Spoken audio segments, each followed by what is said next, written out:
Hello বন্ধুরা, কেমন আছো তোমরা? আসসালামু আলাইকুম, জুমা মুবারক সবাইকে। তো আজকে আরেকটা ব্লগ ভিডিও বা ডেলি ব্লগ নিয়ে তোমাদের মাঝে হাজির হলাম। এখানে আমি বাজার থেকে কলা আনছি, আর এই আনারসটা অনেক মিষ্টি, যে এটা বলে বোঝাতে পারবো না। তো এখানে গরম পানি সিদ্ধ করে রাখছি, আর এখানে কিছু বিস্কিট আনা গেছে। বিস্কিটগুলো আমি এক পাশে রাখতেছি, আর চিনিগুলো আমার ঢেলে রাখতে হবে। তো চিনি এক প্যাকেটে আনা গেছে, অবশ্যই এক প্যাকেট বেশি দিন যায় না। তো আনাজটা আমি কেটে নিলাম, চোখগুলা সবগুলা পরিষ্কার করছি। তো আনাজটা একদম রস ভরা, খেতে অনেক মজা লাগছে বলতে গেলে। আমার তো কয়েক পিস খেয়ে ফেলছি মোটামুটি আনারস। ভাতের পরেও তো খাইলাম, ভাতের আগে কয়েক পিস যখন কাটার পরে খেয়ে ফেলছি। ভালোই লাগছে আসলে, একদম টক না, মিষ্টি ভরা, রসে ভরা যেটা বলে। তো আনাজটা আমি সুন্দর মতো কেটে রাখতেছি। সবাই খাইছে অনেক আনন্দ সহকারে। তো আসলে মাঝে মধ্যে কোনো ভাষা পাওয়া যায় না কথা বলতে, শুধু ভিডিও রিলেটেড কথাই বলতে হয়।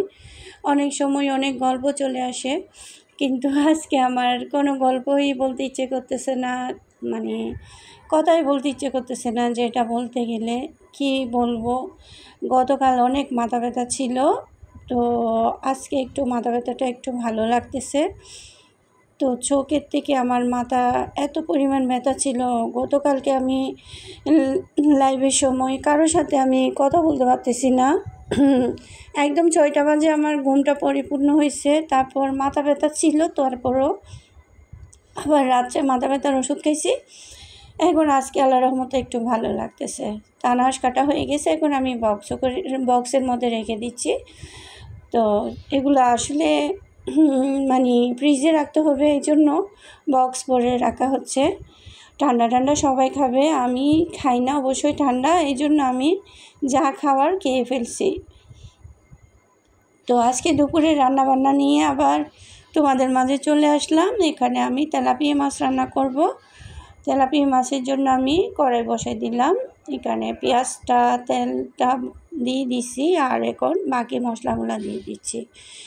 আসলে অনেক বড় ভিডিও করতে চাইলেও করি না, আমি শর্টকাটে ভিডিওটা তোমাদের কাছে প্রেজেন্ট করি।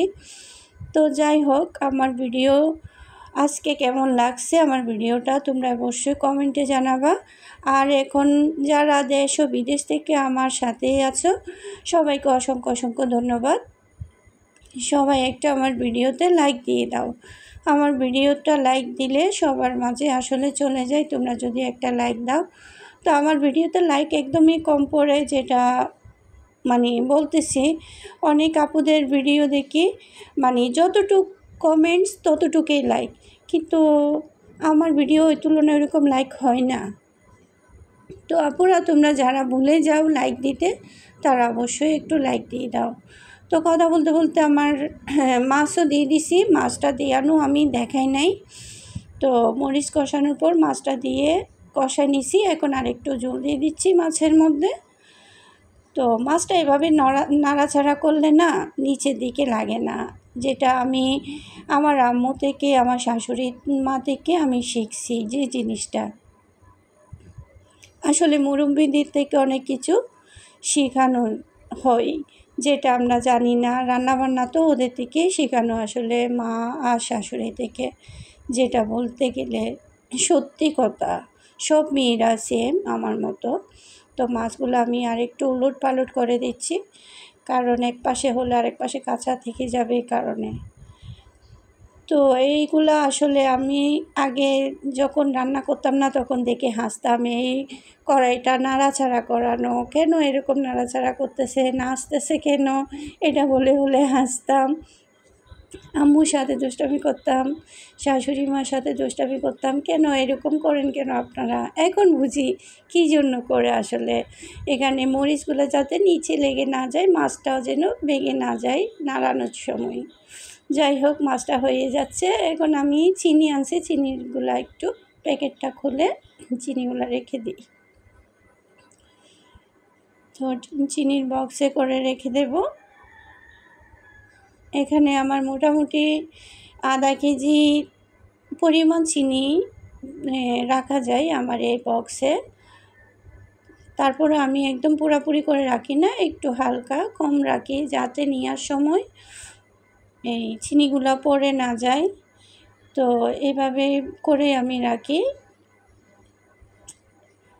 তো আজকের আকাশটা না অনেক মেঘলা, আসলে সারা রাত বৃষ্টি পড়ছিল গতকাল রাতেও, আজকে সকালেও অনেক বৃষ্টি। আজকে তো শুক্রবার, আমি তো এটা গতকালের ভিডিও তোমাদের মাঝে দিচ্ছি। তো এখন ভাতটা বসাই দিলাম, আর ভাতে এতটুকুই মাপ দিচ্ছি, হাতে মাপ। এটাও মা আর শাশুড়ি থেকে শেখা। তো এইভাবে মাপ দিয়ে যদি পানিটা মেপে দেওয়া যায় একদম পারফেক্ট ভাত হয়। আমার ভাতটা হয়ে গেছে। তো আজকের মতো এতটুকুই। সবাই ভালো থাকো, সুস্থ থাকো, কি আল্লাহ হাফেজ।